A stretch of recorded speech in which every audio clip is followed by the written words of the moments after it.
The morning sun glared through the city's glass towers, catching on the edges of sleek cars and polished shoes.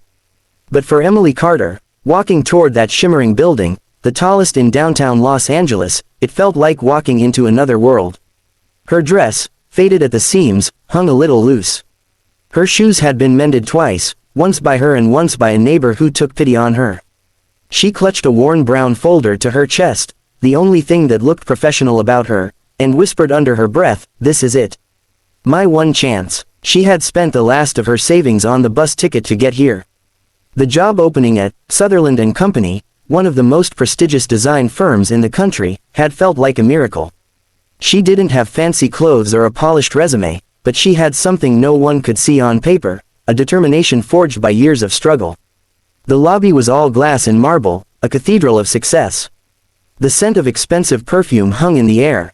A receptionist with glossy hair and sharp eyeliner looked up as Emily approached the front desk. "Hi," Emily began softly, her voice trembling slightly. I'm here for the junior design assistant interview." The receptionist's eyes traveled down from Emily's hopeful smile to her thrift store dress and scuffed shoes. Her lips twitched, and she leaned back in her chair. "Oh," she said, drawing out the word. "You're here for that position?" Emily nodded. "Yes, I know I'm a little early." The woman let out a small laugh that wasn't even hidden. "You think they'll hire someone who looks like you?" The words hit harder than Emily expected. Her throat tightened, but she forced a smile. "I just need the chance to show what I can do." "Sure," the receptionist said mockingly, typing something slowly on her keyboard. "You can wait there." She pointed to a far corner of the lobby, where the sunlight didn't reach and the leather seats gleamed like a place meant to remind people they didn't belong. Emily sat down, clutching her folder tightly. Her sketches were inside, designs she'd worked on by candlelight in her tiny rented room, between night shifts at the diner and morning hours helping her landlord clean. Every pencil stroke was a dream of something better. As minutes passed, she watched others come in, women in tailored suits, men in pressed shirts, each giving her that same curious glance. What is she doing here? She tried to look confident, rehearsing answers in her head. "Why should we hire you?" "Because I'll work harder than anyone else." "What's your experience?" "Because life taught me more than any classroom could." The receptionist's laughter echoed again as she chatted with another employee. Emily's cheeks burned. She lowered her head, praying no one else would notice her shaking hands. But someone did. From across the lobby, a man in his late 40s stepped out of the elevator. His navy blue suit fit perfectly, his expression calm but sharp. As he passed, he caught the receptionist mid-laugh. "Everything all right here?" he asked mildly. The receptionist straightened immediately. "Oh, Mr. Sutherland." "Yes, sir, everything's fine. Just an applicant for the junior position." She shot a look toward Emily that said, "See." He'll laugh too. Mr. Sutherland's eyes followed her gaze. He saw Emily, small, nervous, but sitting straight, eyes clear despite the sting of humiliation. Her folder sat in her lap like it held her entire world. He paused. "Send her in," he said quietly. The receptionist blinked. "Sir, she doesn't have an appointment yet. I was just going to." I said, his tone softened but carried authority, "Send her in." Emily's heart jumped. She wasn't sure she heard correctly. The receptionist stammered, "Right away, Mr. Sutherland." Emily rose, clutching her folder tighter. As she walked past the receptionist, she caught the faint, uncomfortable look on the woman's face, an expression that said this wasn't supposed to happen. Inside the CEO's office, the world felt different. Warm light filtered through tall windows. Instead of arrogance, the room breathed quiet taste. Mr. Sutherland gestured for her to sit. "So, Ms. Carter," she said softly. "Emily Carter." He nodded. "You came for the junior design position." "Yes, sir." She handed him her folder. Her hands trembled slightly. He opened it, flipping through the sketches, simple yet full of soul. Designs that weren't polished but imaginative. Colors that spoke, shapes that breathed emotion. After a long silence, he said, "Where did you study design?" Emily looked down. "I didn't, sir. I couldn't afford college, but I've been drawing since I was little. I read everything I can online. I save pictures of architecture, furniture, clothes, anything that inspires me. Then I sketch my versions." Mr. Sutherland's brow furrowed slightly. "And you live in Los Angeles?" "Just outside. I share a small place with a friend. I work nights at a diner." He studied her face. "So what made you come here?" Her answer came softly, but every word carried weight. Because I know what it's like to have nothing, and to still want to create something beautiful. He leaned back, silent. For a moment, Emily feared she'd said too much. Then, suddenly, he smiled. You remind me of someone, he said. Someone who came to me with nothing but a sketchbook, 30 years ago. She looked up. That person was me. Her eyes widened slightly. He stood, extending his hand. Ms. Carter, welcome to Sutherland and Company. Her mouth opened in shock. Sir, does that mean? It means, he said, glancing toward the lobby through the glass door, that the receptionist might need a reminder of what real potential looks like. And that you start Monday. Emily's eyes blurred with tears. She tried to blink away. Thank you so much. He smiled kindly. Don't thank me yet, just prove I was right. As Emily stepped out of the office, the receptionist's smirk was gone, replaced by disbelief. Emily walked past her without saying a word, head high, folder clutched close, not as a shield anymore, but as a promise of everything that was about to change. And for the first time in years, she smiled, not from relief, but from the feeling of being seen. She didn't need fancy clothes to belong. She just needed one person to look beyond them. And that one person had said 6 words that changed her life forever. Hire her, now. The following Monday, Emily stood again before the tall glass doors of Sutherland and Company, but this time her heart carried a different weight. The first time, it had been fear. Today, it was hope. Her old dress had been washed and ironed carefully, her shoes polished until the scuffed leather almost shone. But more than that, her posture was different. She no longer looked like someone begging for a chance.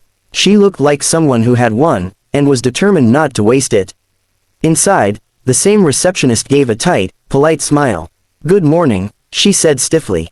Emily returned it, calm and kind.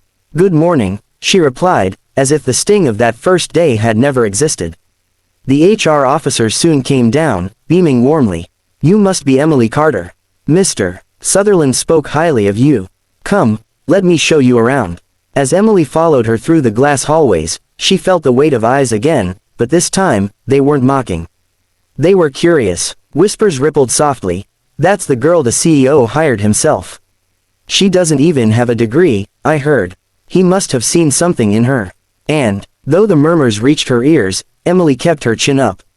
She remembered what Mr. Sutherland had told her. Don't prove them wrong, Emily. Just prove yourself right. Her first few weeks were anything but easy. She stayed late almost every night, redoing her sketches, learning the software others had mastered years ago.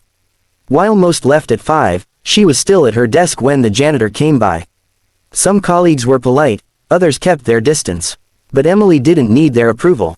She had been invisible most of her life. She knew how to work quietly in the background, letting her results speak louder than her words.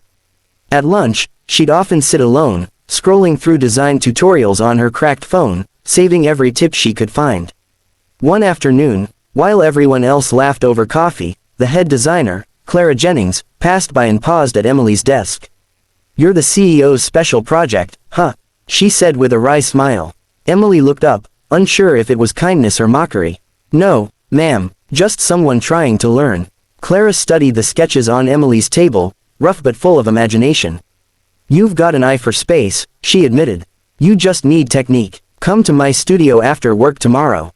I'll show you a few tricks. Emily blinked. Really? Clara smiled faintly. Don't make me regret it. That night, Emily didn't just learn design tools, she learned what mentorship felt like. Clara taught her how to blend light and texture, how to use negative space, how to tell a story through colors. And every night afterward, Emily practiced until her eyes burned. Weeks turned into months, and soon, her work began to shine. She started contributing ideas in meetings, timidly at first, then more confidently. Her concepts were fresh, emotional, and real. One day, when the company struggled to impress a high-profile client, Emily nervously offered a presentation she had designed quietly on her own time. Mr. Sutherland sat through it, arms folded, his expression unreadable. When she finished, the room fell silent. Then he leaned forward. That, he said, pointing at her sketches, is what we've been missing. Simplicity that connects. The client loved it. The campaign launched. Sales soared. From that day, Emily's name began to echo in corridors not as, that girl the CEO took pity on, but as, the designer who saved the campaign. Dash dash dash. 3 months later, Mr. Sutherland called her into his office again. When she entered, he smiled. Sit down, Emily. I've been watching your progress. She blushed slightly. I've just been trying my best, sir. He nodded. And it shows. Tell me, how does it feel, working here now? Emily hesitated. It feels like I'm finally building something that matters. Like I have a purpose. He leaned back. Do you know why I hired you? She looked puzzled. Because you believed in me. He smiled. Partly, but also because I saw myself in you. When I started this company, I walked into my first interview in borrowed shoes. The receptionist looked at me the same way yours did. Someone else, someone kind, gave me a chance. And I promised that when I had the power, I'd do the same for someone else. Emily's eyes glistened. You kept your promise. He nodded softly. And now it's your turn. Don't just work hard, Emily. Be the reason someone else gets seen too. Dash dash dash. A year later, Emily Carter was promoted to lead concept designer. The same people who once overlooked her now sought her feedback. She trained interns, mentored new hires, and even ran workshops for young designers from low-income backgrounds. But the moment that touched her most came one rainy morning. A young woman entered the lobby, nervous, clutching a folder, her clothes simple but neat. The receptionist, the same one who had once mocked Emily, now spoke softly, kindly. Don't worry, dear. You're early, but you can wait here. Emily happened to be coming down the stairs just then. She saw the girl, pale and scared, exactly as she herself had been. She smiled warmly. First interview. The girl nodded shyly. Yes, ma'am, I don't think I belong here. Emily crouched slightly, meeting her eyes. You belong anywhere you work for. Just remember that. The girl blinked. Thank you. As Emily turned toward the elevator, the receptionist caught her eye. You changed the way I see people, you know, she said quietly. That day, I shouldn't have laughed. Emily smiled softly. It's okay. Sometimes we all forget what kindness looks like, until someone shows us again. Dash dash dash. Years later, when Sutherland and Company celebrated its 25th anniversary, Mr. Sutherland stepped up to the podium. His hair was grayer, his voice gentler. He looked at Emily in the front row, her name now synonymous with the company's success. He said, every empire is built not just by those in suits, but by those who once came with nothing but dreams.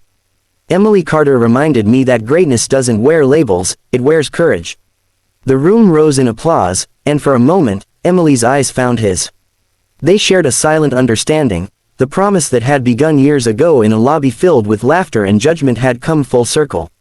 As the applause faded, she thought of her first day, the smirks, the fear, the shame. And she smiled, because she now knew something powerful. A single moment of kindness can rewrite an entire life.